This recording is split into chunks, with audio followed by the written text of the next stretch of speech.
Bienvenidos a la trinchera de los libros, donde la batalla por llegar a ustedes nunca se detiene, porque en esta trinchera los libros siempre disparan primero.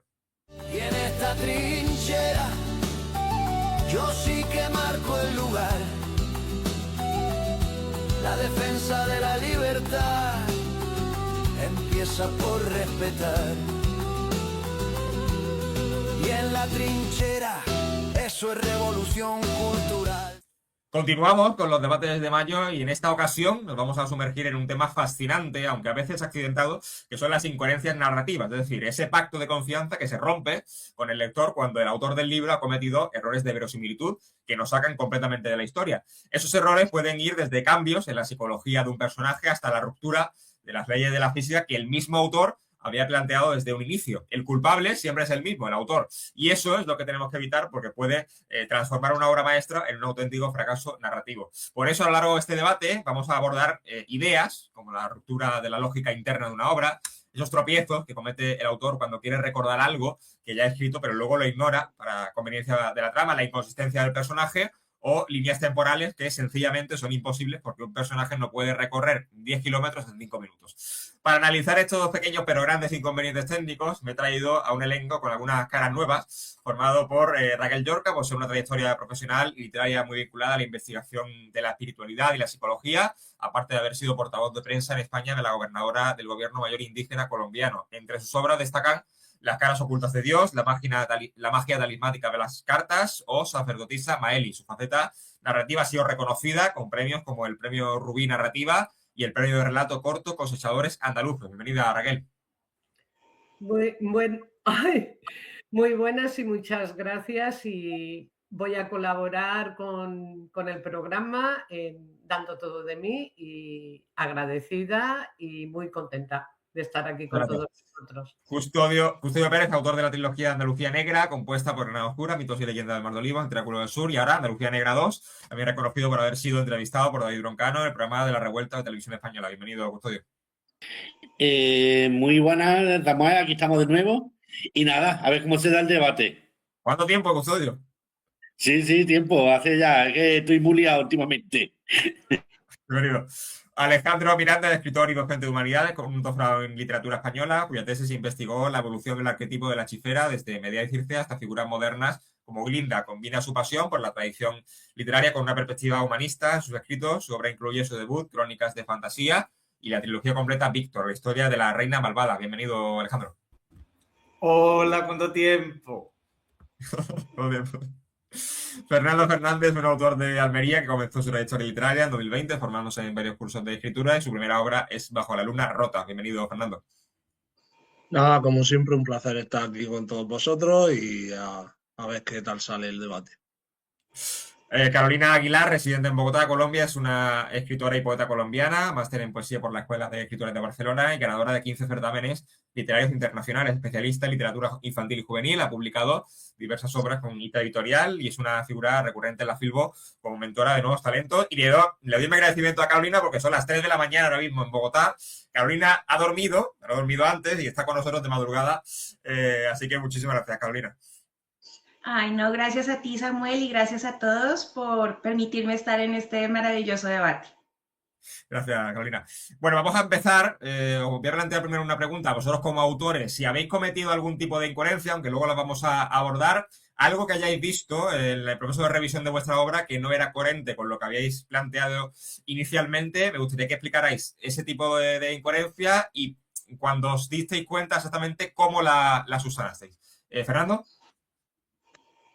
Bueno, es verdad que desde que empecé a crear la escaleta, bueno, yo solo tengo publicado Bajo la luna rota, y desde que empecé a crear la escaleta sí que he sido, me considero casi obsesivo con el tema de que todo concuerde, de que todo tenga coherencia. No me vale de que un personaje tarde en llegar a un sitio una vez 1 hora y otra vez 10 minutos, porque no tiene sentido.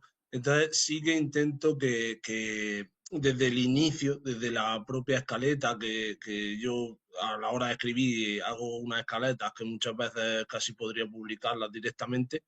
Entonces, con tanto detalle, intento siempre pues ser muy meticuloso para que en el proceso de la escritura no caigan esas incoherencias. Luego a la hora de releer y de corregir, pues sí que ves ciertas cosas, pero sobre todo donde yo he pecado más en incoherencia son en cosas como en la actitud de los personajes. Muchas veces empiezo a describir a un personaje a lo mejor como retraído, como tímido, y de repente lo veo haciendo cosas que no tienen mucho sentido. Entonces como que tengo que cambiar a veces esa escena un poquito para adaptarla más a su forma de ver la vida o a su forma de ser.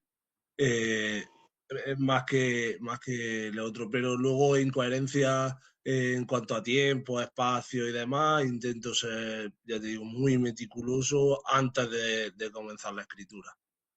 Alejandro. Yo, la verdad, que debo confesar que lo cometía más cuando era joven. Sigo siendo joven, evidentemente, porque yo nunca envejezco y esas cosas. Sobre todo de tono, porque siempre se nos olvida ese pequeño detalle de tono de, por ejemplo, que esté haciendo fantasía épica y que nos gusta un montón ese vocabulario tan excelso, patatín, patatán, y de pronto meto en palabras del siglo XXI. Eso me pasaba más, sobre todo, claro, no tenía la técnica que tengo ahora, ni la formación que tengo ahora. Eso me lo he encontrado yo muchas veces, esas cosas, pero claro, me ha servido para, como autor, ser más, como a mí me gusta llamar, barroco. A mí me gusta ser un barroco, pero puro y duro, como diría Manuela Trasovales, ¿no? Esos dorados. Pues yo igual, me encanta. Y creo que diría, pues sí, porque con los personajes y tal, yo soy un obsesivo de la planificación. Si no, no me hubiera sacado la dichosa tesis doctoral. Entonces, a mí me gusta que todo esté súper mega hilado, que todo tenga su porqué, no me gustan los agujeros de guión y pues eso. Y tengo unos betas maravillosos también. Soy importante también. Carolina. Bueno, tal vez con mi primera obra, que de hecho nunca la he publicado, me quedé inconclusa en ella. Es una novela histórica pero fantástica y me hice un lío completo entre la historia, tratando de mantener como los orígenes del personaje, y esa mezcla con el tiempo futuro, como si esta historia fuera en el futuro. Bueno, me hice un lío completo con el tiempo, y pues tanto es así que no pude publicarla. De hecho, algunas veces he querido como retomarla, pero es muy difícil porque el entusiasmo y el impulso con el que yo inicié en ese tiempo, que fue hace muchos años, mi primera novela, se llama Berilus, es muy interesante y todo, pero jamás he podido hallar como ese equilibrio, para que tanto el narrador como la historia continúe, y bueno, a la final pues que no he podido sacarla a la luz. Raquel. Raquel, está silenciada. No te escucho. Perdón, yo mi experiencia me ayudó mucho ser periodista. Yo ya llevaba 10 años escribiendo guiones, escaletas, haciendo de script en cine, y cuando escribí mi primera obra, yo escribo ensayo. Entonces, porque publico todas mis investigaciones, me ayudó muchísimo la escaleta, pero el ensayo tiene otro inconveniente a lo que yo llamo la narrativa de cualquier tipo de novela, poema, etcétera, que o lo explicas todo con mucho orden, mucha precisión, sin ninguna incoherencia, o la obra hay que tirarla a la basura, porque el lector no entiende algo nuevo, algo que es nuevo, que nunca lo ha visto, lo conoce, y hay que estructurar muy bien la obra. También os tengo que comunicar que la primera narrativa, acabo de escribirla ahora, Las locuras del Zodíaco, y eso era un guión de un programa de radio. Entonces me fue muy fácil, ¿no? Entonces no me he tropezado, por ejemplo, con la incoherencia que ha dicho Carolina, que creo que es la mayor que cometen los autores, lo del factor tiempo, porque estás creando, estás pariendo, estás conectada o conectado como a una fuente inspirativa que en un momento dado no puedes interrumpir, no puedes cortar. Entonces, esa especie de escaleta que comentaba Fernando, creo que hay que aplicarla posteriormente. Entonces, a mí me toca aplicarla al principio, cuando estoy escribiendo, al final, releer la obra muchas veces. Y sí que he tenido incoherencias, muchísimas. Y para mí es un trabajo muy arduo y muy complicado, pero que tengo que controlar, pues casi más que cuando he escrito esta narrativa de estas locuras, y en plan cómico encima. Y es lo que os puedo comentar de mi experiencia desde que empecé a escribir en el 96 hasta ahora. ¿Custodio? Pues bueno, pues yo sí, porque claro, todo el mundo sabe que mi primera novela la hice totalmente autodidacta y ahí cometí una incoherencia muy fuerte, porque hay un momento en que uno de los personajes principales va al psiquiatra y el psiquiatra le receta una pastilla, así del tirón. Y bueno, como esa hay alguna en mi primera novela, pero luego intento, como dice Francisco, ya totalmente desde la escaleta llevarla. Y tal y como ha dicho Ale, porque ahora estoy escribiendo una histórica, miro mucho el lenguaje y la histórica es muy complicado. Escribo una frase y la tengo que comprobar al momento a ver si eso se podía decir en el Renacimiento o no. Es muy complicado escribir histórica. Claro. ¿Hasta qué punto pensáis que el lector perdona? Quiero decir, cuando un escritor comete ese tipo de error y el lector se da cuenta, puede no darse cuenta, pero si se da cuenta y la historia es atrapante, ¿creéis que el lector puede pasar, digamos, de ese error y olvidarse de perdonar al autor, Fernando? Yo creo que eso solo pasa cuando la obra ya ha alcanzado un nivel bastante alto. Quiero decir, en obras grandes, yo qué sé, me voy, por ejemplo, a Harry Potter, ¿no? Con el tema del giratiempo, que es una cosa que yo creo que se va a arrepentir toda su vida de haberla metido, porque no tiene sentido. O sea, es que con eso hubiese solucionado la mitad de los problemas que se le iban a poner de ahí para adelante. Entonces, ¿qué pasa? Que cuando alcanza un nivel que todo lo demás solapa un poco ese pequeño error, y yo creo que lo hemos visto yo qué sé, en El Señor de los Anillos, con el tema de la águila. Decíamos, no vamos así. Han ido a recogerla en un segundo, haberlo llevado en un momento. Cosas así. Creo que cuando la obra trasciende mucho, creo que al final se terminan perdonando. También creo que cada vez el público es más exigente en cuanto a eso. Es verdad que tenemos las dos opciones en la balanza, porque creo que se fijan muchísimo en cada detalle. Cuando la obra también tiene cierto nivel, la ven con lupa, sacan cada pequeña incoherencia que muchas veces es que es difícil de darte cuenta.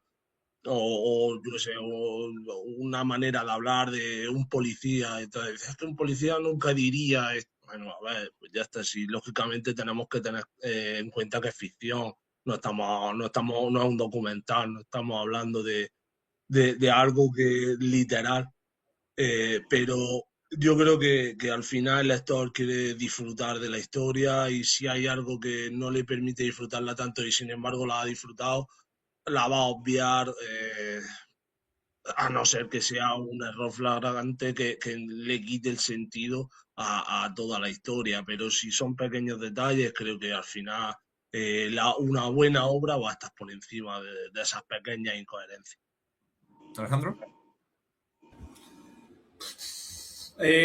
Chocho, yo estoy de acuerdo con Fernando y añadiría que hay autores que están endiosados, como por ejemplo a Sanderson, al parecer, por lo que he estado leyendo de crítica y demás, comete muchos esos fallos y se le perdonan, aunque haya gente que lo critique.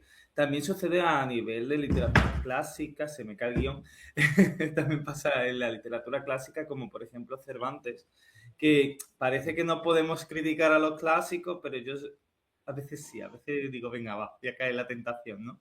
Como el episodio de Sancho con su asno, que se lo roban y de pronto unos párrafos, capítulos más adelante lo recupera y Cervantes se da cuenta y dice, uy, la he cagado, tengo que arreglarlo.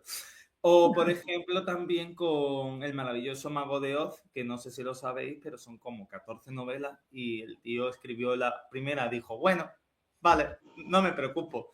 Y la siguiente, como tuvo muchísimo éxito, ni se preocupó de cosas como el país del sur está al lado de uno, que luego en otro libro está en el norte. Entonces, cosas así, ¿no? Y yo creo también deberíamos añadir, hablando del tema de los clásicos y tal, un asunto que se aborda que son las leyes de la verosimilitud. Tú a la hora de estar haciendo una lectura haces como lector el pacto con el narrador de que todo lo que estés leyendo es real. De hecho, hay estudios que señalan que por qué nos enamoramos de personajes ficticios, porque regiones de tu cerebro se activan y te hacen ver que ese personaje es real, ¿no? Entonces, si en el momento en el que yo, narrador, porque hay que diferenciar entre autor y narrador, rompo las normas que te he establecido, sobre todo en la fantasía, muy exigente, pues entonces yo ya no voy a darle el beneplácito, ¿no?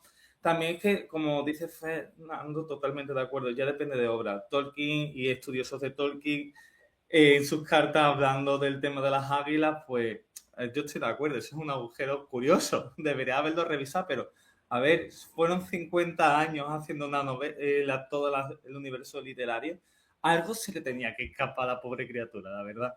Y también, por último, esto que estoy hablando de la verosimilitud y tal, ya lo explica Aristóteles en su Poética, y ya por último a Genet, que sobre el tema de la focalización y los anacronismos. Entonces, a la hora de abordar, yo creo que el lector, siempre y cuando no sea tan que me duelen los ojos que estás rompiendo todo, puedo soportarlo. Vale, Carolina. Pues yo realmente difiero un poco, aunque sé que han habido esas excepciones, pero estamos hablando, pues como bien dice Ale, de clásicos donde han ocurrido algunos errores, donde todavía no se habían plasmado, pues como las reglas que tenemos actualmente.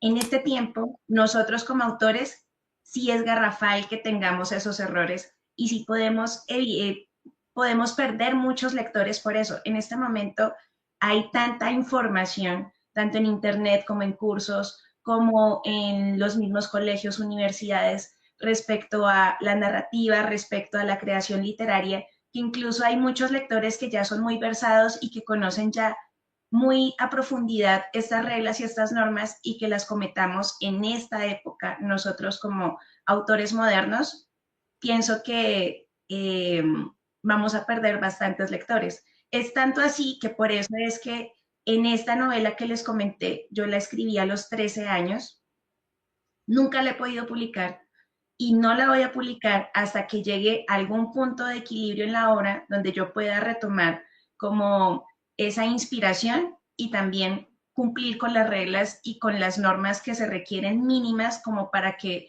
todo esté en orden desde mi punto de vista actual. Claro, es muy difícil yo retomar una obra de los 13 años, mi punto de vista, mi inspiración de ese momento, ahora que yo tengo prácticamente 40, que los va a cumplir ahorita dentro de poco, tener un punto de vista como el que tengo ahora de lo que sí puedo y lo que no puedo hacer. Tanto es así que he tenido que quitar capítulos y rehacer nuevos, pero bueno, en algún momento lo lograré. Raquel.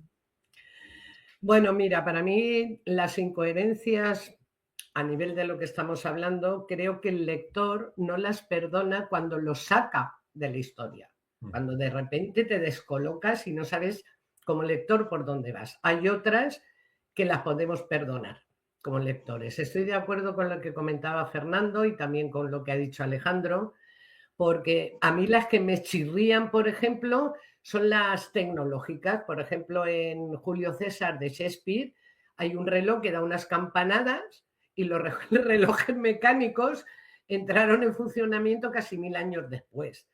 O, por ejemplo, de Tolstoy, Guerra y Paz, en el tema del anteojo de larga distancia. Es lo que a mí me descuadra, ¿no? Cuando me meto en la historia y de repente veo algo así, me descuadra y me saca de la historia. Lo que tú decías, Fernando, de que cuando la obra trasciende, el lector como que ya te lo pasa ese error, es cierto. Y yo creo que la riqueza de la literatura y la evolución de la literatura se basa en eso, en ese tipo de errores. Creo que los errores de cada época de la historia literaria han marcado un estilo de poesía, de narrativa, de tal. A mí me llama mucho la atención que cuando se empieza a escribir lo que a mí me encanta leer, que es fantasía épica, yo cuando empiezo a leer el Silmarillion, nunca lo he sabido pronunciar, ¿vale? Del Señor de los Anillos, que es pues donde vienen cada raza, las edades, la cronología, el factor tiempo que hablábamos antes, eso creo que es lo que menos perdona al lector, a mi opinión y a mi entender. Luego, hablando de esas incoherencias, como en la anterior intervención mía, dentro del ensayo, son imperdonables, aunque seas un autor consagrado.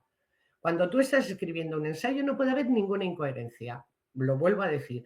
Por ejemplo, yo en mi primera obra hago un descubrimiento de 2 trilogías divinas más, de un cariz energético, tal. Si tú no argumentas bien eso en lenguaje, como, perdonadme la expresión, que no es ofensiva, pa' burros.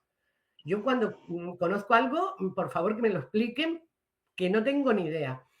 Ahí no puedes tener una incoherencia, no te lo puede perdonar el lector, por muy consagrado que estés. Entonces yo creo que las incoherencias marcan un estilo histórico literario y hay obras que no se lo pueden permitir, para mí, como es el ensayo.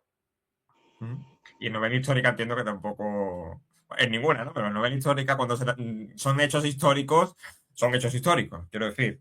Eso no se Sí. puede tampoco... Yo en lo que me refería, Samuel, Sí. vamos a ver, tú sabes que, mira, en numismática, en filatelia, una obra que, por ejemplo, cuando haces la prueba de impresión te llega con una errata, el día de mañana cuando te conviertes, ojalá no pase a todos, en escritores así, esos son obras impagables, son obras de coleccionistas, las erratas marcan un sello muy personal de ese escritor, que no es perfecto, y hay veces que en la no perfección está la verdadera creatividad, la verdadera belleza. Yo creo que olvidamos una cosa, si me permitís unos segundos.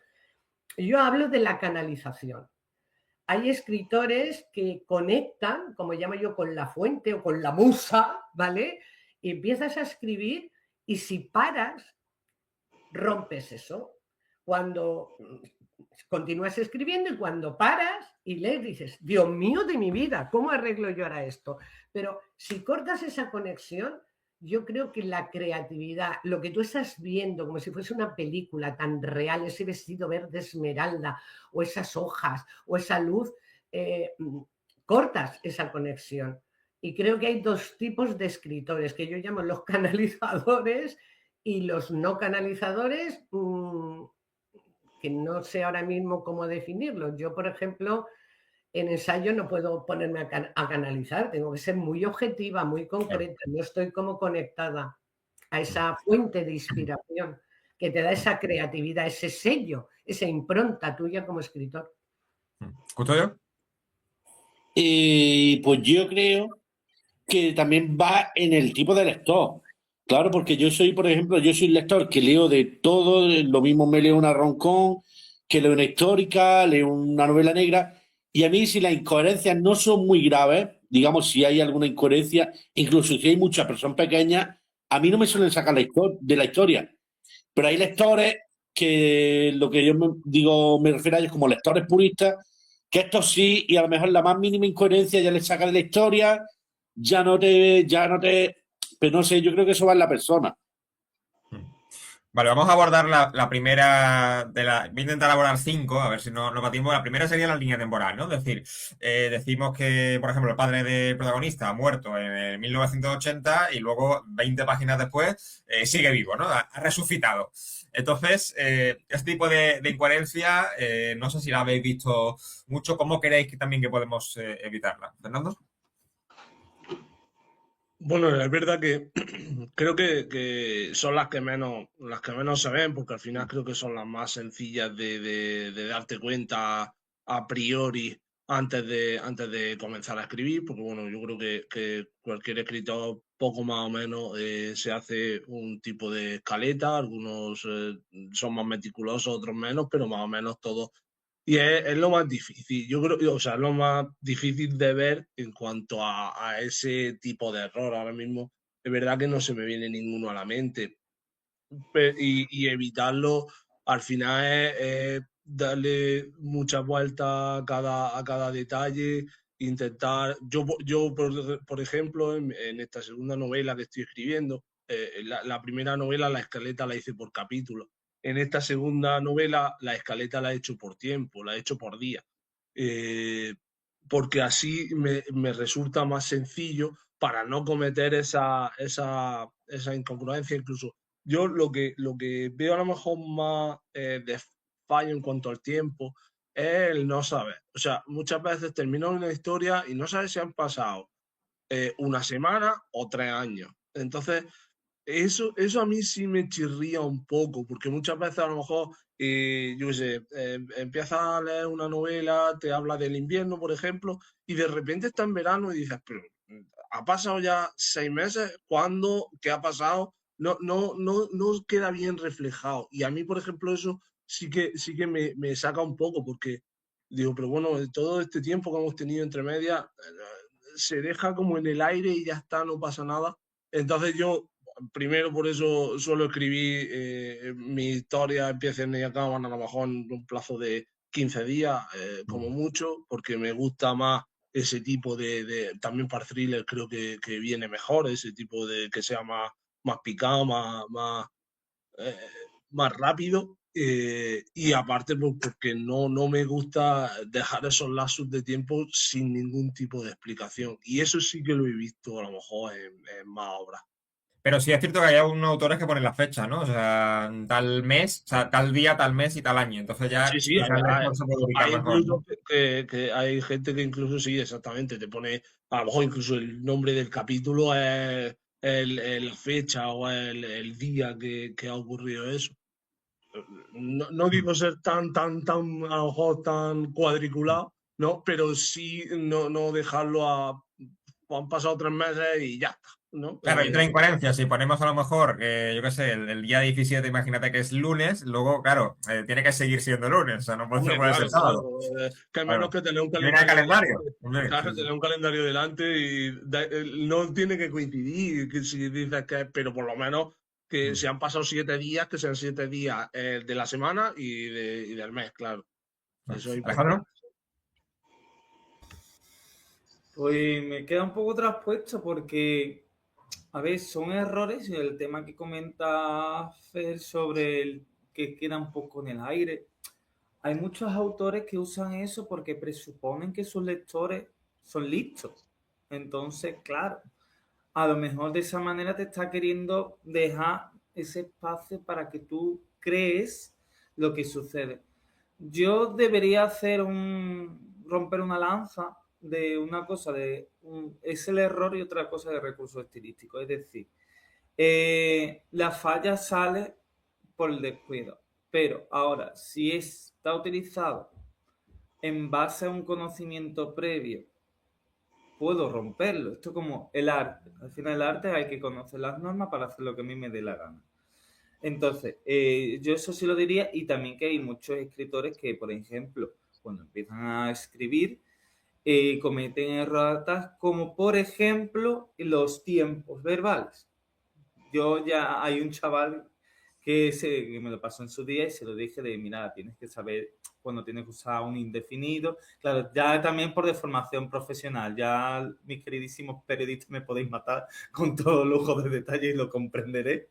Los de filología, cosas que hacemos, ¿no? Pero no me puedo utilizar un indefinido y de pronto me utilizas un presente porque patata, o no me sabes utilizar la concordancia temporal de saber que un tiempo es para una cosa, otro tiempo es para otra. A mí, por ejemplo, me duelen los ojos cada vez que leo esas cosas, ¿no? Y muchas veces por el desconocimiento. Entonces, yo quisiera hacer sobre todo hincapié que a la hora de escribir es un ejercicio intelectual y como toda rama del arte necesitas una formación y que no hace falta hacerte una filología, un periodismo, o sea, máster si no puedes tener medio, pero hay cursos de escritura, algunos mejores que otros, pero que tienes que formarte, tienes que saber lo que estás haciendo. No, en esto no vale todo. ¿Carolina? Yo, perdonadme que me cuele, Sí, sí. Bueno, solo contar una cosa y darle la razón a Ale, porque una de las, cuando yo inicié los cursos de escritura, porque igual saltar al vacío a escribir, para mí lo veía muy difícil sin una pequeña base, fue algo de lo que más nos enseñaron en cuanto a escritura, que es respetar bien los tiempos verbales, porque parece una tontería, pero es muy importante y muy difícil entre comillas, pero si no lo sabes, posiblemente lo hagas mal, los terminen haciendo mal. Entonces, tanto respetar esos tiempos verbales como la cacofonía dentro de ellas, porque no vale que termine en aba todos los verbos seguidos, aba, porque va a sonar horrible. Pues en eso tengo que darle la razón. Yo no soy filólogo, pero es verdad que me cursé varios cursos y fue de lo que más me exigieron y lo que más aprendí a la hora de escribir. Carolina. Exacto. Sí, precisamente con lo que están diciendo Ale y Custodio, precisamente pienso que ese error se comete más que todo en el narrador, en el tipo de narrador que uno elija, que ese fue mi error en la primera novela. En algunas ocasiones escribía en tercera persona, en otras en primera persona. Y por ejemplo ahí, si uno va a escoger un narrador desde el inicio, uno tiene que saber si empecé con un narrador en tercera persona, ¿sí? Como alguien externo que está viendo todo el panorama y que es un todopoderoso porque puede saber todas las emociones de los personajes y demás, o si es un narrador en primera persona, que ese es el asunto. Creo que un narrador en primera persona es algo muy delicado de manejar, porque si todo lo va a hablar en tiempo presente, se vuelve muy complejo.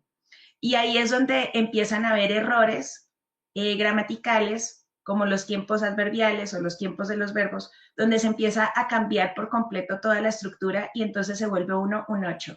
Entonces, por ejemplo, si uno va a usar un personaje, si uno va a usar un narrador en primera persona, tendría que hacerlo en una obra muy pequeña, en una obra corta, como por ejemplo en un cuento.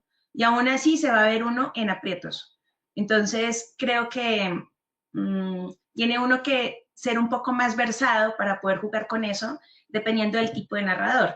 Y la forma mejor para no cometer estos errores, digamos, en una obra más grande, que es como he tenido yo experiencia, o sea, les comento, yo soy como de escritos más cortos porque yo soy poeta principalmente. Y yo escribo es fábulas infantiles o fábulas juveniles. Entonces, sí, para algunos ejercicios que yo he querido hacer, dependiendo de lo que estuviera investigando en ese momento, quise hacer algunas fábulas con el narrador en primera persona. Y es bien complejo, pero finalmente lo logré organizar y hacer en una fábula corta. Pero si es en una novela, hombre, tenemos que tener mucho cuidado y definitivamente el mejor narrador que se podría usar es el de tercera persona. Si no, nos volvemos aquí un lío completo, tratando de organizar los diálogos de los otros personajes para que tenga algo de coherencia. Entonces, pues, eso es lo que pienso, que es más que todo el error que se comete es principalmente en el tipo de narrador que uno elija. Entonces, yo les comento, como lectora, a mí sí me saca por completo de la historia y me corta completamente el hilo. Si el narrador empieza a hablar en tercera persona y después cambia a primera persona, y si se pasa el tiempo y empieza a hablar en futuro y después habla en presente, esto es algo bien importante y yo creo que no es un error menor para nada. Es algo que definitivamente muestra si el autor es un autor profesional o si el autor es completamente novato. Y realmente uno tiene una responsabilidad grande con sus lectores. más allá de solamente pensar en que nosotros tenemos nuestra inspiración y que tenemos ese hilo de inspiración, como nos decía Raquel, ¿cierto? Más allá de haber pasado ese punto de la inspiración, lo que hace de diferencia de un autor novato a un autor profesional es que es capaz de reflexionar sobre su misma historia y no se queda embelesado y enamorado con su propio escrito solamente, sino que tiene la capacidad de volver atrás, revisar y corregir para que sea coherente, para que sea lógico, para que el lector que lo esté recibiendo pueda seguir el hilo de la historia y no se pierda. Y no importa si uno lo tiene que corregir, uno lo corrige. Pero entonces, sí pienso que eso es vital y sobre todo en autores que nos presentamos en certámenes para publicar como yo, porque pues yo nunca le he pagado a una editorial para que me publique, nunca he autopublicado. Cuando uno se presenta a un certamen, hombre, van a ser mucho más estrictos con que el texto esté en concordancia con todo y con que no le dejemos huecos o espacios a los lectores que no les permita continuar con el hilo de la historia. Y que sí Vamos a seguir avanzando. Vamos a seguir avanzando, Carolina. Vamos a entrar luego en otras cuestiones para seguir un poco avanzando. Raquel. Estoy de acuerdo con lo que han dicho los tres compañeros anteriores y yo ahora voy a dar mi punto de vista. Mira, en la tercera obra, Sacerdotisa Maeli, que es un ensayo de energía sagrada femenina, yo me atreví o he osado en cada capítulo, por ejemplo, cuando se habla de la ritualidad femenina, de la menstruación, yo narro mi experiencia de mi primera menstruación. Entonces me toca narrar, que yo no escribo eso. Y tropecé 300 veces en folio y medio de Word con la misma piedra. Los tiempos verbales y el factor de tiempo. Porque claro, cuando tú estás expresando una experiencia tuya, la expresas desde un pasado que también tiene que ver con un presente y también va a repercutir eso en un futuro. Y hay que puentearlo con ese ensayo que explica esa técnica o esa ritualidad que tiene que utilizar la mujer. Entonces, me ha costado mucho. Y otra cosa que en un momento dado no llegué a entender fue cuando me has presentado, los dos premios que me hicieron fueron a relatos cortos, que me pasó lo que comentaba Carolina de la fuente de inspiración. O sea, a mí yo estoy haciendo cualquier cosa, voy a poner un ejemplo, fregando los platos. Y de repente vivencio esos olivos aceituneros en los campos de Jaén y me pongo a escribirlo sin pensar en nada más. Y cuando lo leo, me veo el caos de tiempos verbales, de líneas de tiempo, de incongruencias brutales. Y sí que es cierto que muchos autores no nos tomamos la molestia de aprender a escribir. A mí forzosamente me costó hacerlo en periodismo, porque cuando estás, por ejemplo, escribiendo un guión o una escaleta que va al nanosegundo de un programa de televisión, que la dirección es tuya y la responsabilidad es tuya y lo que pase te la has ganado. O estás escribiendo un guión radiofónico o estás colaborando como script en un guión cinematográfico, ahí te la juegas sí o sí. Hay que estar preparado. Tenemos que tomarnos la molestia de aprender, de aumentar nuestro nivel de cultura por respeto a nuestros lectores. Para mí es básico el respeto al lector, porque como estamos comentando, hay lectores que te lo pueden pasar porque ese error en temporal, de una forma verbal, como has dicho tú, Samuel, de repente lo resucitas. Te lo pueden perdonar. Pero creo que nuestro deber, por respeto a nuestros lectores, es ser perfeccionistas lo máximo posible en todos estos errores temporales. ¿Tuyo? Pues yo ahí os tengo que dar la razón a todos, porque además es una de las cosas que más me encuentro cuando yo voy cuando voy a revisar mi obra, porque yo escribo en primera persona siempre Lo que pasa que a veces juego con el tiempo, digamos, a veces hago una escena en el pasado sin decir que está en el pasado, porque ese es mi juego en la novela negra, digamos, para engañarte. Entonces no te puedo decir que está en el pasado. Y entonces, claro, ahí muchas veces me lío a la hora de cómo tengo que escribirla. Porque a lo mejor, digamos, pongo un ejemplo, en una de mis novelas, un chico está iniciando una relación y de repente aparece otra chica y yo paso a hacer otra cena con esa chica en la que tiene una relación, pero era en el pasado. Pero el lector no debe saber que era en el pasado, porque si no, te acaba un poco el juego, no sé si me entendéis. Digamos, yo te quiero hacer creer como que el chico está con dos personas a la vez, pero esa escena es del pasado. ¿Puedo hacerte una pregunta? Es que Sí, cuando dices que te pasa eso, ¿no lo puedes luego proyectar de alguna manera una vez que has engañado al lector? Unas páginas más adelante, unos capítulos más adelante, ¿no puedes incorporarlo o hacer una mención de ello? es que el Es una problema, curiosidad mía personal. el problema que en la novela negra muchas veces el engaño no se desvela hasta el final de la novela. Por ejemplo, en mi tercera novela, una parte de la novela iba en presente y otra iba en pasado.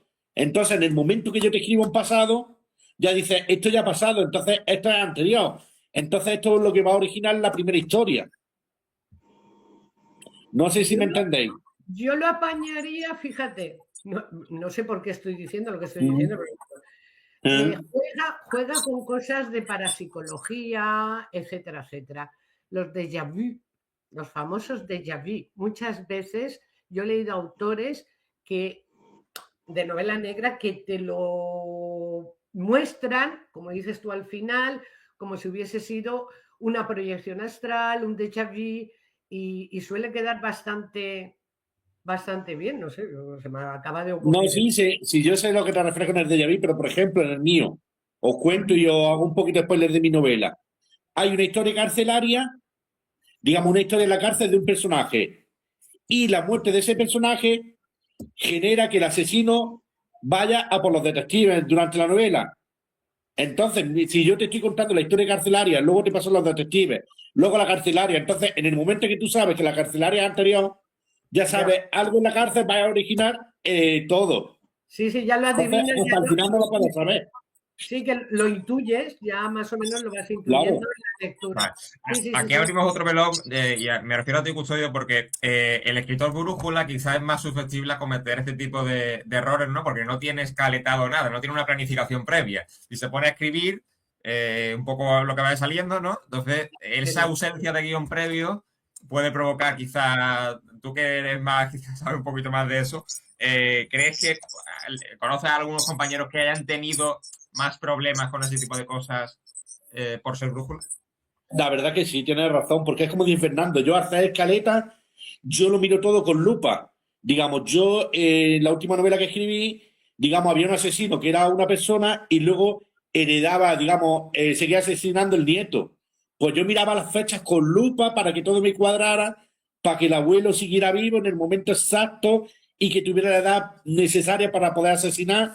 Digamos, yo en mi escaleta me partí la cabeza mirando las edades. Vale. Exacto. Vamos a meternos con la siguiente incoherencia, que sería la evolución inconsciente de los personajes, es decir, el personaje actúa de forma incoherente, lo hemos dotado de una personalidad, de unos rasgos concretos y luego lo hemos cambiado radicalmente o el personaje evoluciona de una forma que no es coherente. A lo mejor el personaje puede volar, pero antes no hemos explicado que tiene ese don mágico, ¿no? No sé si lo habéis visto alguna vez, Fernando. Yo creo que eso se ve bastante, eso sí se ve más bastante a menudo. O sea, al final lo típico del típico personaje que es súper callado, súper tímido y luego hace cosas que no haría ni el más valiente. Entiendo que hay momentos que, pero no, ese proceso es difícil porque primero creo que todos los personajes tienen que tener un arco de evolución, porque si no, realmente la historia se queda un poquito sosa, por decirlo. Si un personaje, sobre todo protagonista, empieza y acaba de la misma manera, mal, bajo mi punto de vista. Pero claro, esa evolución tiene que tener sentido. Tiene que tener sentido o a base de hechos que vayan pasando durante la historia que le vayan haciendo. Ya te digo, si por ejemplo una persona súper introvertida y de repente, bueno, pues me meto en el caso de thrillers, que es lo que yo escribo, pues yo qué sé, van asesinatos referentes a él, se tiene que enfrentar a cadáveres, se tiene que enfrentar... Claro, al final eso va a hacer que crezca un poquito su personalidad, que salga un poco de esa burbuja a lo mejor. Pero lo que no puede ser es que pase de 0 a 100, no puede ser que sea una persona que sea súper tímida y súper introvertida y de repente se enfrente a un asesino cara a cara yendo por su cuenta. Entonces es difícil a veces marcar esa evolución sin caer en la facilidad de, bueno, pues que antes era así y ahora es así, ¿no? Tienes que explicar un poquito el por qué. Claro, me interesa también alguna solución que podáis aportar. Es decir, trabajar muy bien la vida de esos personajes es la solución. Quiero decir, al final tiene que haber una conexión entre el autor y el personaje que está creando, porque al final puede dar lugar a este tipo de errores, ¿no? Es decir, Claro. quizá es por una falta de conocimiento del personaje o porque no se ha profundizado en la personalidad que queremos darle a ese personaje, ¿no? O incluso por falta de trabajo. Al final, tú tienes que tener claro de dónde partes y hasta dónde quieres llegar. Pero no es una línea recta, es un arco. De hecho, se llama arco de evolución por lo mismo. Entonces, necesitas en medio de esos dos caminos poner sucesos, poner tal, y ir haciendo ver que ese personaje, pues si antes no era capaz de salir de casa, ahora va a salir un poco. Después de salir de casa, pues se va a enfrentar a ciertos problemas que le han surgido menores y poco a poco ir haciendo esa evolución que a ti cuando llega al final te resulte creíble que esa persona haga por lo que tenga que hacer. Pero si es una persona, me invento, que sufre de agorafobia y de repente sale corriendo y se tira 3 días fuera de casa, no tiene sentido. Haz lo que salga poquito a poco, porque se vea obligado por ciertas cosas, hasta que al final tú te creas que ese personaje lo hace, porque si no, yo como lector voy a sentir que me están engañando, que es casi una manipulación, casi una treta. Es como lo que decía Carolina antes del tema de los narradores. Es difícil muchas veces escribir en primera persona, pero para el thriller, sobre todo, la tercera persona es muy difícil también, es muy complicada, porque si yo sé todo como narrador, te tengo que ocultar ciertas cosas. Se puede ver como un engaño hacia el lector. Entonces es un arma de doble filo, que yo te pueda decir ciertas cosas, pero otras no. Entonces, a veces en eso la primera persona te puede ayudar, porque al final pues, tú dices lo que piensa esa persona y ya está, pero sí entiendo que a la hora de la escritura es bastante más complicado. Vale. Alejandro, vamos a intentar ir acordando un poquito más las intervenciones. Alejandro. Sí, voy a intentar ser lo más escueto posible. Primero un apunte. Tenemos que tener en cuenta que el autor no es igual al narrador. Una cosa es el narrador y otra cosa es el autor, que es la persona física, que es el que tiene el libro. Eso y ya me quedo a gusto. Luego lo siguiente. El tema de los personajes, tengo aquí apuntado unas pautas sobre el tema para solucionarlo. Los personajes, Fernando lo ha explicado súper bien, pero voy a hilar, ya está, que tiene que cruzar siempre una línea de presión que le obliga a cambiar, porque entonces no evoluciona. Y es como, Fernando lo ha dicho estupendamente, entonces yo no confío en el personaje. No hay evolución, entonces no me transmite nada, porque al final, y no es la primera vez que lo he comentado, el personaje tiene que ser realista y tiene que provocar en mí la catarsis. Es decir, que yo pueda empatizar con ese personaje, y si no, porque me importa un bledo. Igual que las escenas de la muerte de un personaje, patatín, patatán. Y eso sería por una parte, y siempre tiene que estar una presión emocional constante, que le esté empujando, que le esté llevando un poco, sin llegar a ser como Sísifo, ¿no? Y yo diría que esas serían las pautas más generales. Vale, vamos a continuar con Carolina después de una breve pausa. Claudia tenía la vida perfecta. 30 años, un gato, 0 complicaciones. Hasta que una noche, su mejor amiga decidió cambiarlo todo.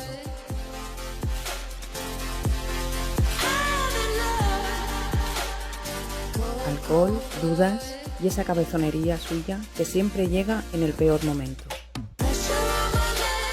Solo hicieron falta 2 chicos un admirador secreto, porque cuando no crees en el amor, a veces el amor no llega para salvar, llega para desarmarte. Contigo y en sueños. Hay noches que lo cambian todo.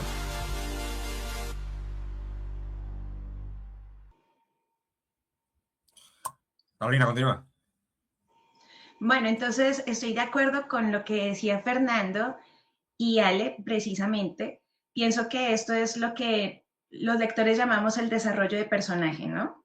Y para este desarrollo de personaje, lo que a mí me ha ayudado y lo que yo he podido ver, que también ayuda a otros autores nuevos, es que uno haga como un croquis al inicio de la historia, uno haga su desarrollo de la historia teniendo en cuenta cuál es el inicio, el nudo y el desenlace. Primero teniendo claro cuál es el mensaje que yo quiero transmitir con la historia, el género en el que voy a escribirlo y el tipo de público al que yo me quiero dirigir. Y después de eso, trazar muy bien la línea de cómo quiero empezar. ¿Quiero empezar desde el inicio, 100% inicio, o quiero empezar con una parte que muestra y enlaza como una parte más adelante en la historia? O, bueno, en fin, el nudo. ¿Cuál es ese nudo? ¿Qué es lo que va a hacer que el personaje evolucione?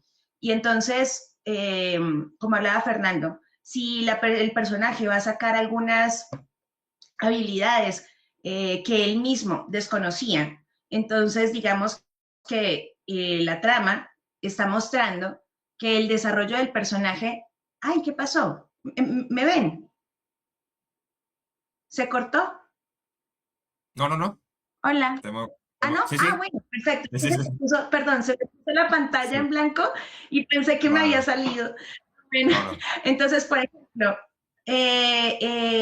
si el punto de vista de la historia es que es de autodescubrimiento del personaje principal, entonces eso tiene que estar claro desde el inicio, que muestre que el personaje está en un autodescubrimiento, lo cual hace que va a empezar a descubrir habilidades que no tenía, ¿cierto? Pero eso se desarrolla desde el inicio, uno sabiendo cuál va a ser el inicio, el nudo y el desenlace principal. Por supuesto, cuando uno está escribiendo, pues uno tiene su inspiración y uno va, pues, como si fuera un río que fluye, ¿cierto? Pero si desde el inicio tenemos claro mensaje, el tipo de público al que me voy a dirigir, el género, el inicio, el nudo y el desenlace, si por lo menos marco esos puntos claves, voy a cometer menos errores o voy a estar un poco más encauzada en que el lector sí pueda tener todo el hilo de la historia.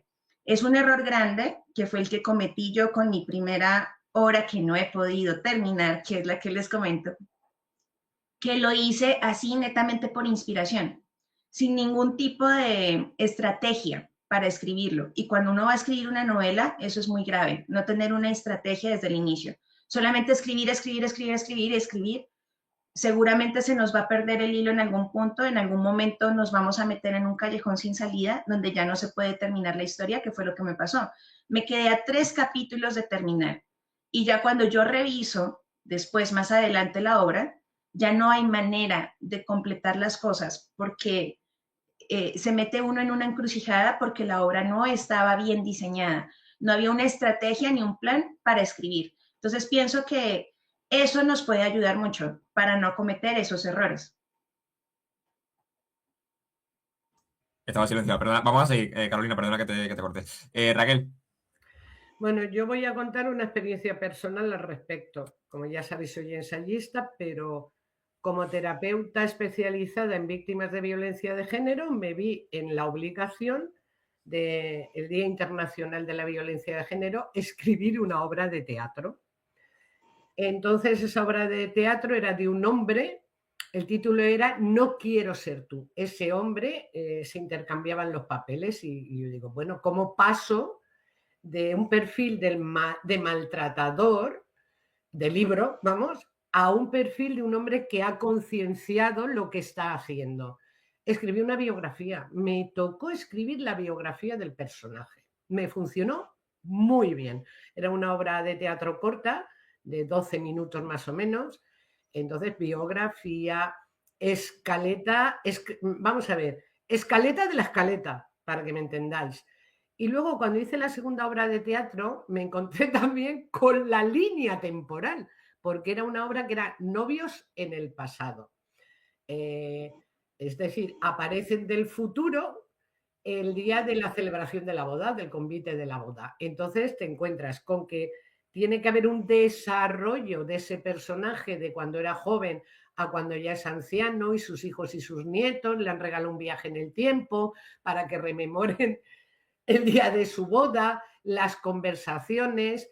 Tiene que haber también un desarrollo de esa madurez, de esas experiencias por las cuales ha transcurrido el personaje. Y volví a recurrir a lo mismo.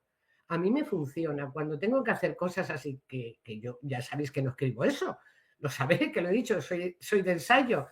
Me ayuda mucho escribir el perfil, ¿vale? El perfil, la personalidad, el carácter y la evolución de un punto a otro punto. Creo que es una herramienta muy buena para nosotros el perfilar cómo va a evolucionar o a involucionar, que también puede ser, que puede ser una persona divina, con conciencia, y convertirse en el asesino en serie por algo que le ocurre, que le trauma, etcétera, etcétera. Entonces, yo me gusta todo a mano. Yo soy de las antiguas, por mi edad. Me gusta escribir. Yo soy de papel y boli. Y lo desarrollo, cojo mis 2, 3, 4 folios de esa biografía, y entonces ya empiezo a escribir o la obra de teatro, la narrativa, lo que corresponda. No sé qué os parecerá a vosotros. Me gustaría, si sois tan amables, que me dieseis la opinión respecto a esto de escribir como la biografía del o de los personajes en el caso que estamos tratando. Para Custodio, mójate.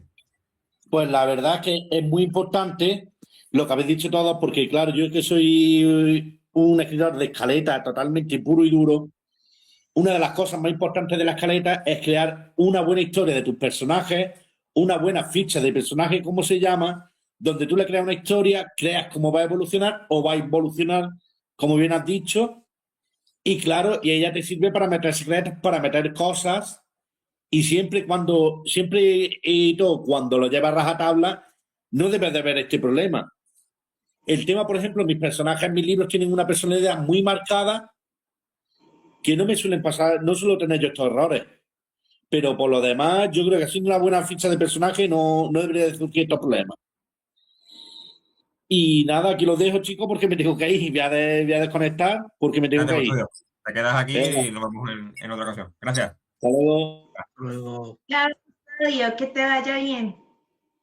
Vale, vamos a continuar con otro tipo de incoherencia, que sería errores en la descripción física de objetos, lugares. Si describimos un paisaje en un sitio, luego no puede cambiar el paisaje, debe ser algo más o menos similar. O, por ejemplo, un jarrón de un color en un sitio, en una mesa o en cualquier sitio, que ahora cambia inmediatamente de color.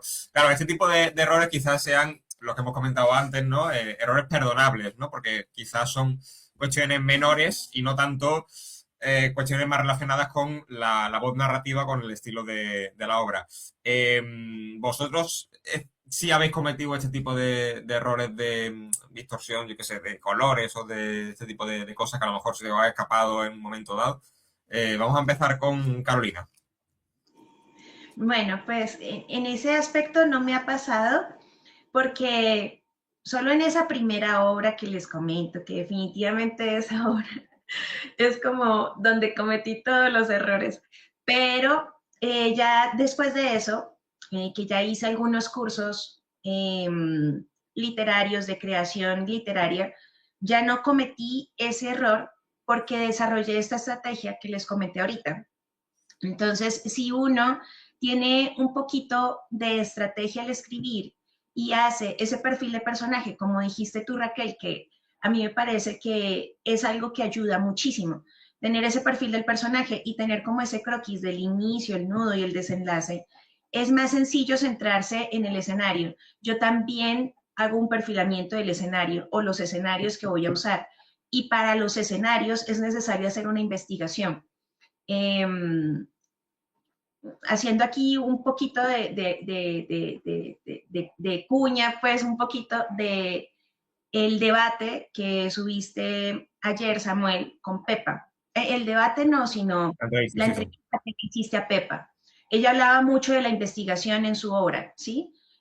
Porque es una novela histórica, ¿cierto?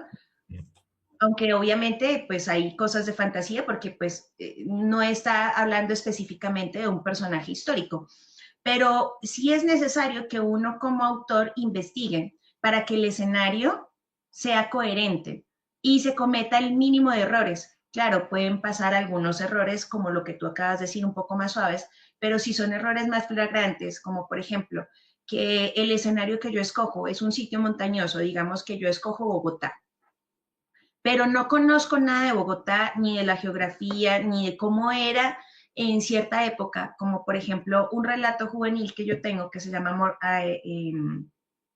Amor de Mayo. Es un relato que se desarrolla en Bogotá, pero en otro siglo, justo en la época de la colonización.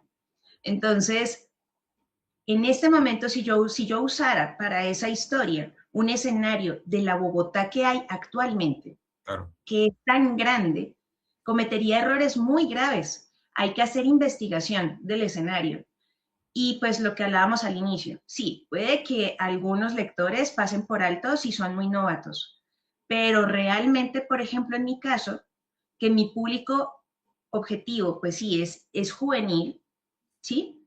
En este caso, para este relato es juvenil, uno podría decir, ay, porque son niños o jóvenes, no se van a tomar el trabajo, no lo van a entender, como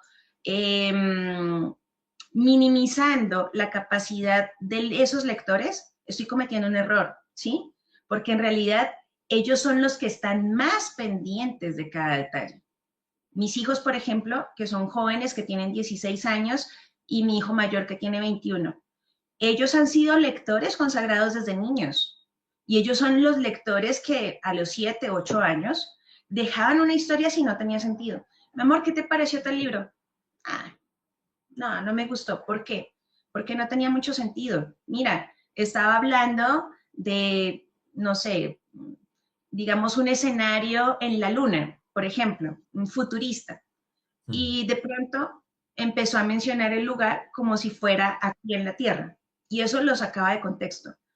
Podríamos decir que es un error que se podría pasar por alto, pero realmente yo, por lo que he visto, los niños y jóvenes son los que son más críticos. Y si los niños y jóvenes son más críticos y uno como autor tiene responsabilidad con sus lectores, imagínense ahora un adulto. Pienso que un adulto también es más crítico. Es decir, no se puede tratar al lector como si no le importara o como si no fuera un lector versado, porque en este tiempo, por ejemplo, ya las personas llegan con un chip completamente diferente. Tienen una capacidad y un análisis muy distinto. No estamos hablando de personas que pasan por alto cualquier cosa, sino que ellos tienen un sentido de la lógica. Entonces pienso que nosotros como autores, si ya cometimos ese error y nuestra obra nos fue bien, bueno, está bien, pero hay que aprender de eso y hay que corregirlo, porque no podemos estar minimizando la capacidad del lector.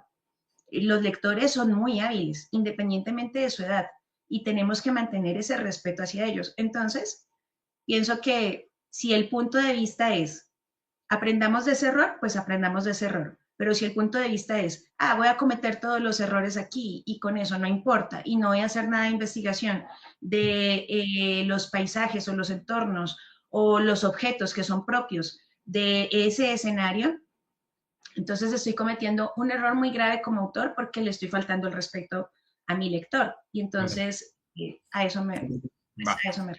Fernando. Pues yo sí que he cometido cierto tipo de errores en cuanto más que en cuanto a emplazamiento, porque bueno, yo es verdad que mi novela la situé en una ciudad ficticia, quizás también para evitar un poquito estos errores, al final es ficticia, la hago como yo quiero y no tengo este tipo de problemas. Pero sí que a lo mejor en escenario y sobre todo la ausencia. Tengo errores por ausencia. Muchas veces no explico bien. Yo me imagino la estancia, por supuesto, pero claro, yo me la imagino, pero quizás no la transmito como yo me la imagino. Y muchas veces sí que he tenido que corregir porque me he dado cuenta de que parecía que los personajes estaban como en el limbo, en una habitación blanca, vacía. Y eso, lógicamente, le quita personalidad a la escena, le quita calidez, le quita todo.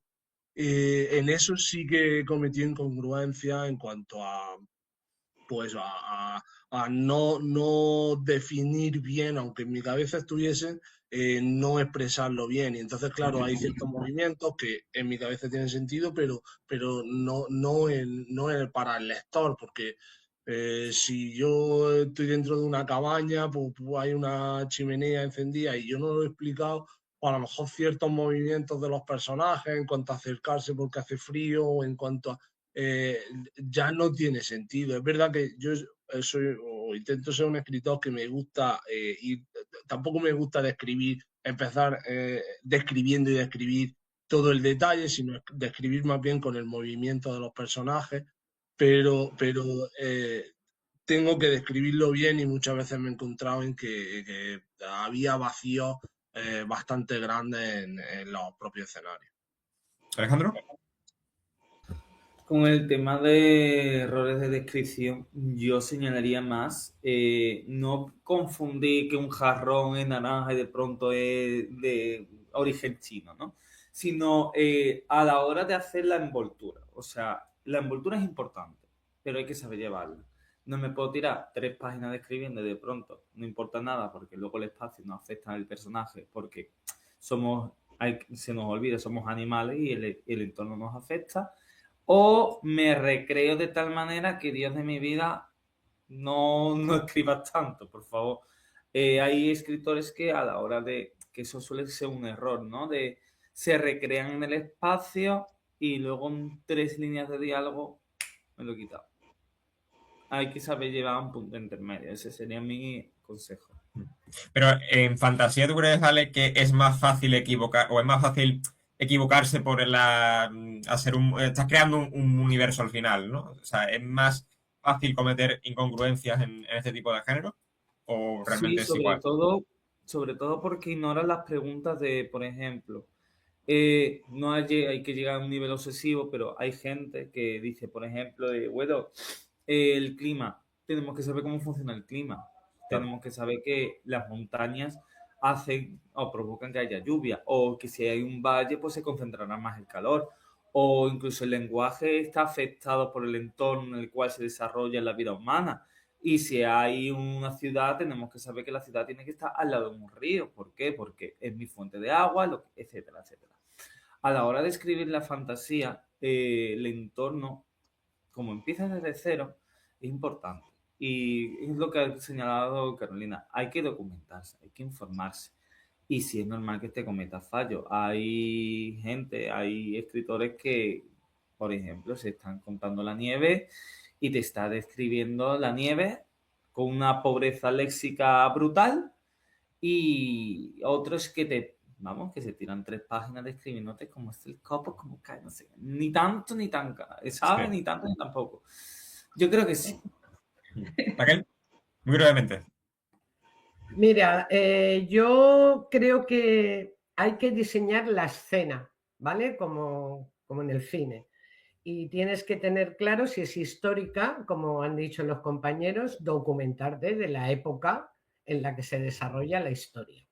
En el tema que le decías a Alejandro, cuando ya nos metemos en ciencia ficción, para mí todo cabe, pero todo cabe bajo un sentido.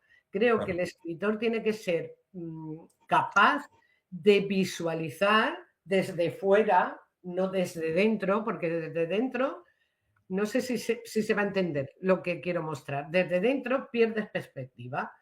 Voy a poner un ejemplo. Estás rodando una escena de una película y tú estás aquí, pero pierdes la perspectiva de la puerta que tienes detrás.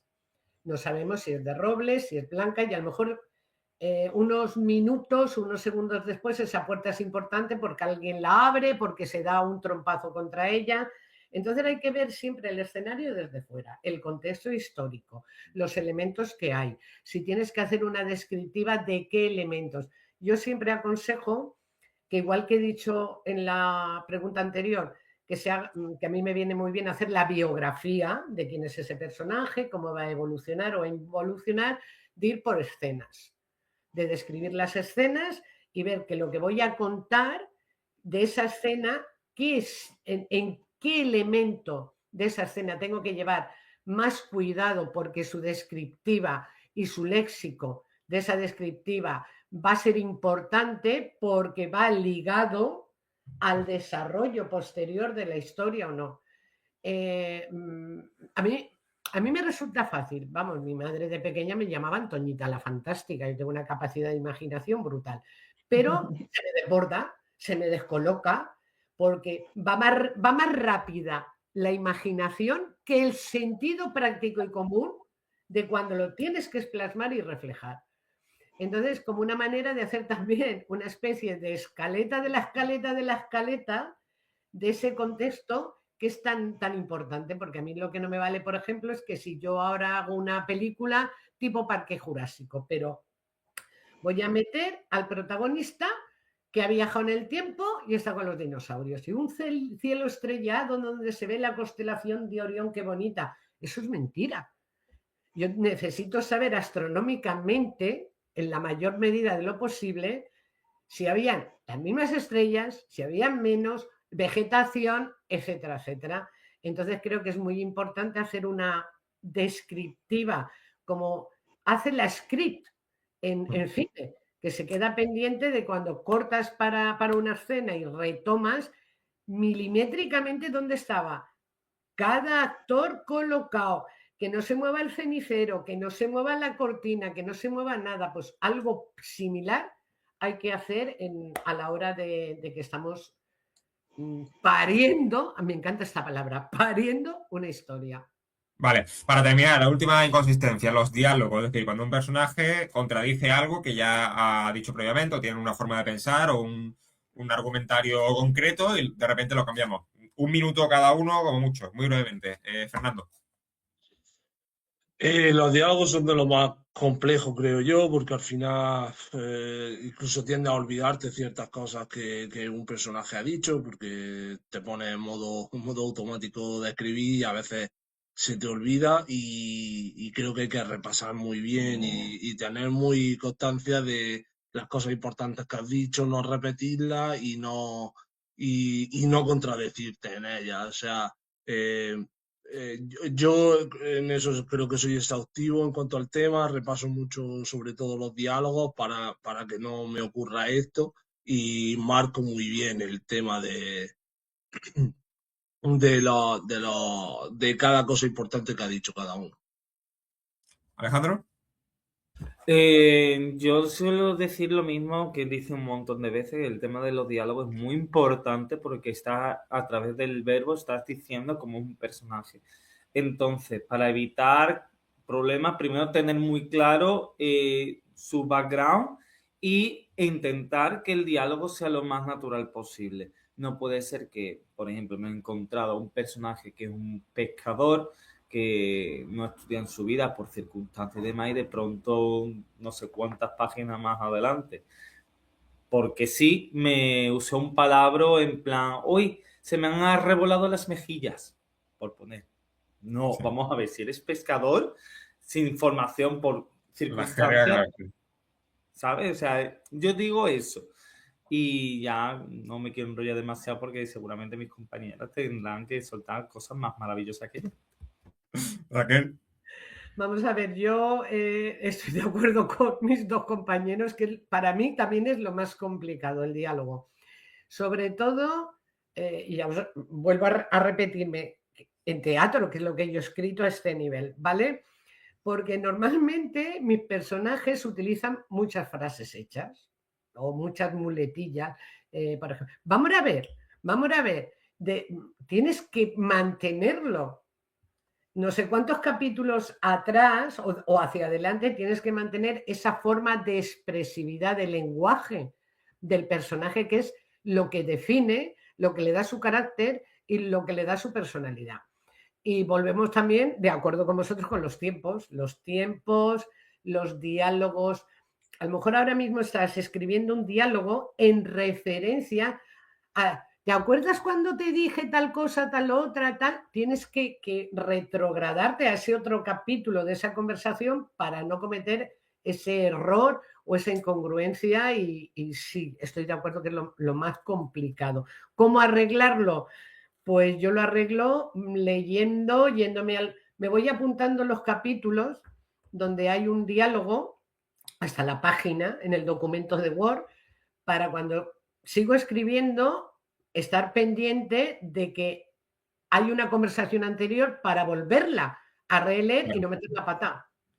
Vale, pues lo dejamos aquí. Carolina creo que ha tenido algún problema, ha tenido que salir, así que bueno, daros las gracias a los 5 por igual que habéis participado en este debate tan interesante. Fernando, Alejandro, Raquel, Custodio, que ya está del otro lado, y Carolina también, que no sé si nos escucha. Muchísimas gracias, de verdad, por haber participado. Ha sido un placer y un gracias placer. a todos. Gracias.